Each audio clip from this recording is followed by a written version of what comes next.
ధనురాశి వారికి డిసెంబర్ నెల 11వ తారీఖు నుండి 20వ తారీఖు వరకు గోచార ఫలితాలు ఏ విధంగా ఉంటాయనేది సశాస్త్రీయంగా తెలుసుకునే ప్రయత్నం చేద్దాము. ఇక్కడ ధనురాశి వారికి రవి జన్మంలో ఒక 5 రోజులు, రవి నిజానికి 2 రాశుల్లో సంచారం చేస్తూ ఉన్నారు. ఇక్కడ రవి 10 నుంచి 20 తారీఖు వరకు చెప్పుకుంటున్నాం కదా. 10 నుంచి 15 వరకు మొదటి 5 రోజులు వృశ్చిక రాశి అంటే ధనురాశికి వెనక రాశిలో ప్రయాణం చేస్తున్నారు, అంటే వ్యయ స్థానంలో ప్రయాణం చేస్తూ ఉన్నారు. మిగతా 5 రోజులు ఇక్కడ మనకి ధనురాశిలో సంచారం చేస్తూ ఉన్నారు. ఇక్కడ మనకి ఎక్కడ సంచారం చేసినప్పటికీ కూడా మన వివరం కోసం మనం చెప్పుకుంటున్నాము. కానీ రవి యొక్క సంచారం జన్మంలో కానీ 5 రోజుల్లో కానీ లేదా వ్యయస్థానంలో సంచరించిన ప్రథమంలో ఉన్నటువంటి 5 రోజులు కానీ మనకి శుభ ఫలితములను ఇవ్వజాలదు. ధన వ్యయమో ఇట్లాంటివన్నీ కూడా వ్యయస్థానంలో ఉన్నప్పుడు, అలాగే కొంచెం శత్రువుల భయము, కొంచెం అనారోగ్యాలు కూడా చూపించే అవకాశం ఉంటుంది.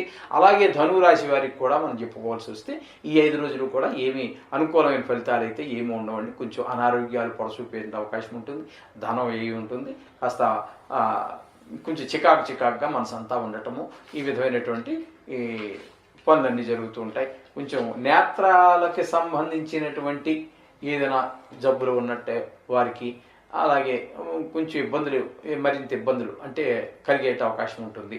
ఈ విధమైన ఫలితాలన్నీ కూడా సింహరాశి వారికి, ధనురాశి వారికి రవి వలన సంక్రమిస్తూ ఉన్నాయి. ఇకపోతే ద్వితీయ స్థానంలో శుక్రుని యొక్క సంచారం చాలా మంచిగా ఉంటుంది. చాలా మంచి ఫలితాలన్నీ ఇస్తారు.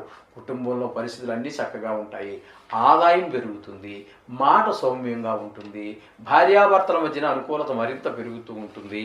అలాగే ఈ షేర్ మార్కెట్లో పెట్టుబడి పెట్టేటటువంటి వారికి, ఎక్కడైనా డబ్బు ఇన్వెస్ట్ చేసేటటువంటి వారికి, సినిమా రంగంలో వారికి, టీవీ రంగంలో వారికి, ఈ సోషల్ మీడియాలో ఉన్నటువంటి వారికి, వీరందరికీ కూడా శుక్రుడు చాలా అనుకూలమైన ఫలితాలు ఇస్తాడు. అలాగే లలిత కళలకు సంబంధించి, అలాగే సంగీతం, నృత్యం, నాట్యం ఇత్యాది, శిల్పం, చిత్రలేఖనం ఇత్యాది కళలన్నింటిలో ఏదైనా ఉన్న జీవితంగా గడపడం కానీ, అది వృత్తిగా కానీ ప్రవృత్తిగా కానీ స్వీకరించినటువంటి వారికి అనుకూలమైనటువంటి ఫలితాలు శుక్ర భగవానుడు ఈ 10 రోజులు కలగజేస్తూ ఉంటాడు. ఇకపోతే తృతీయ స్థానంలో శని యొక్క సంచారం మాత్రం అది కూడా చాలా మంచి ఫలితాలన్నీ ఇస్తూ ఉందండి. తృతీయ స్థానంలో శని సంచారం వల్ల మనకి కొంచెం ఆరోగ్యం బాగుండటము, అన్నదమ్ములు, మిత్రులు, సోదరులు, బంధువులు, అదే ఉద్యోగ స్థలం కావచ్చు, వ్యాపార స్థలం కావచ్చు, అన్ని రంగాలలో వారు కూడా మీకు మనస వాచ కర్మణ ఎవరినో డబ్బులు అడిగారు ఇస్తారు. మీకు ఎవరికో మనకు పోట్లాట అవుతుంది, మీ తరఫున మీ ఫ్రెండ్ వచ్చి మీకు సపోర్ట్గా మాట్లాడడం జరుగుతుంది. ఇది వాక్కు. మనస అంటే మనస్ఫూర్తిగా చేయటం అనేటువంటి కొన్ని ఉంటూ ఉంటాయి. మనస వాచ కర్మణ. మీకు డబ్బులు ఏదో అవసరమైన సమయానికి ఎక్కడ దొరకని పరిస్థితి వచ్చింది, మీ మిత్రుడో లేకపోతే చుట్టుపక్కల ఉన్నవారు తీసుకోండి సార్, మన తర్వాత ఇద్దరే ఏముంది మళ్ళీ అని చెప్పేసి ఈ విధంగా మనస వాచ కర్మణ చుట్టుపక్కల వారు, ఉద్యోగ స్థలాల్లో అందరూ కూడా మీ సహాయ సహకారాలు అందించే అవకాశం మనకు కనిపిస్తుంది. అలాగే చతుర్థంలో రాహు యొక్క సంచారం జరుగుతోందండి. రాహు యొక్క సంచారం కూడా మనకి అంత చతుర్థ స్థానంలో అంత మంచి ఫలితాలు ఇవ్వదండి. ఇక్కడ కొంచెం రియల్ ఎస్టేట్ వ్యాపారంలో ఉన్న వాళ్ళకి అనుకూలమైన పరిస్థితులు ఉండవు. అలాగే వాహనం నడిపే వారికి కూడా కొంచెం జాగ్రత్తలు తీసుకోవాల్సి ఉంటుంది. అలాగే కొంచెం ఈ దోమలు, అది క్రిమికీటకాలు ఉంటాయి కదండి, విషకు సంబంధించినటువంటివి, వాటితో కూడా కొంచెం జాగ్రత్తగా ఉండండి. అంటే కేవలము తేళ్లు, జర్లు, పావులు అనే పూర్వకాలంలో ఉన్నాయి, ఇప్పుడు ఎక్కడ కనిపించటం లేదు. ఒకవేళ ఎక్కడైనా ఉన్నాయి, తప్పకుండా పూర్తిగా లేకుండా నాశనం అయిపోయింది ఏం లేదు. కానీ మనం చాలా కొత్తవి పాతకు కొన్ని పోయినప్పటికీ కొత్త కొన్ని యాడ్ అవుతూ ఉన్నాయి అందులోకి. ఇప్పుడు ప్రతి మనిషి కూడా మనిషి అనేవాడు ఒక్కడు కాదండి, ప్రతి మనిషిలో 2 ఉన్నారు.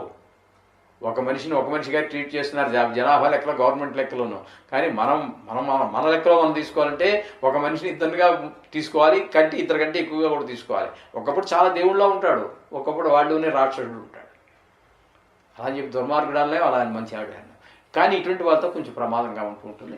అలాగే ఈ విషపు క్రిముల వల్ల దోమలు ఇత్యాదన్నీ కొత్తవి ఏవో వస్తున్నాయి, వాటి వల్ల కూడా కొంచెం ప్రమాదాలు, కరోనా లాంటి వైరస్లు ఏవో అవి కంటికి కనబడవు, మైక్రోస్కోప్లో కూడా కనపడిన పరిస్థితి, ఈ విధమైన పరిస్థితులన్నీ ఉన్నాయి. వీటి వల్ల కొంచెం జాగ్రత్తగా ఆరోగ్యాన్ని చూసుకోవాల్సిన పరిస్థితులన్నీ ఉంటుంటాయి.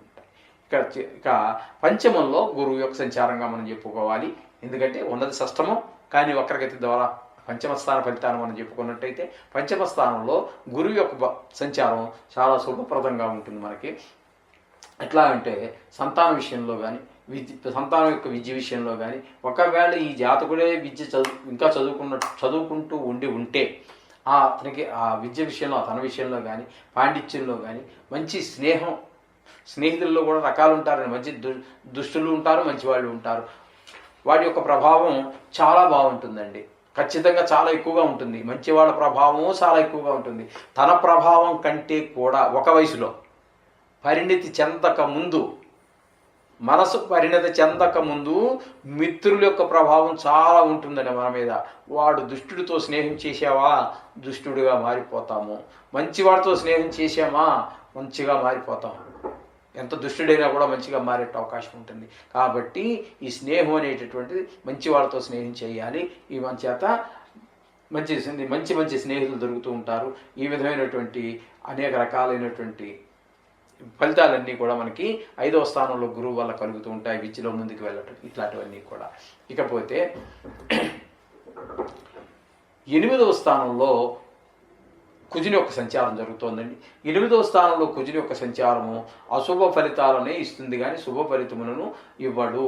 అశుభ స్థానాల్లో ఉండటం వల్ల కొంచెం దుర్వార్తలు వినివలసి రావటము, ధన నష్టము, కలహము, ఎవరితో మాట్లాడినా కలహము, అలాగే ఎవరి దగ్గర రుణం తీసుకున్నట్టయితే అక్కడ కొంచెం పరాభవం పొందటము, అలాగే అవమానాలు పొందటము, ఈ కొన్ని గాయాలు అవటం కూడా అవకాశం ఉంటుంది కుజుడి మూలాన.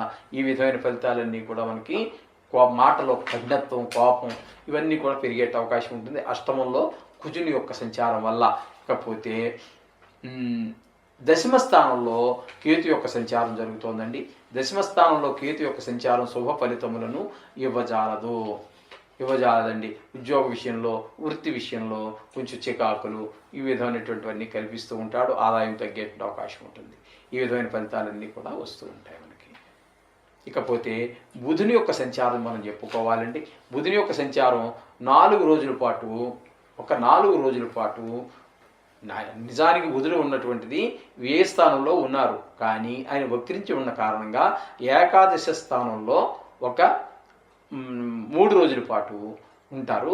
తర్వాత 4వ తారీఖు నుండి, అంటే 4వ రోజు నుంచి, అంటే 11, 12, 13 తీసుకోండి, 14 నుంచి ఒక 7 రోజుల పాటు వ్యయ స్థానంలోనూ ఉన్నారు. ఆ 11వ స్థానంలో ఉన్నటువంటి 3 రోజులు మీకు అత్యంత శుభప్రదమైనటువంటి ఫలితాలన్నీ ఇచ్చేటటువంటి ఈ గ్రహంగా మనం చెప్పుకోవాలి బుధుణ్ణి. ఇకపోతే వ్యయంలో ఉన్నటువంటి ఈ 7 రోజులు మాత్రము అశుభ ఫలితాలను కలగజేస్తారు. అంటే ధన వ్యయము, కొంచెం మన తెలివితేటలు ప్రదర్శించడానికి అవకాశం రాకపోవటము, మీరు ప్రదర్శించినా అవి పని చేయకపోవటము, మనోవిచారము, ఈ విధమైనటువంటి ఫలితాలన్నీ కూడా మనకి వ్యయస్థానంలో బుధుని యొక్క సంచారం వల్ల మనకి కలుగుతూ ఉన్నాయి.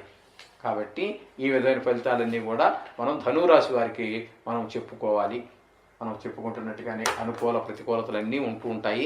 వాటి గురించి ఏమీ కంగారు పడక్కర్లేదండి.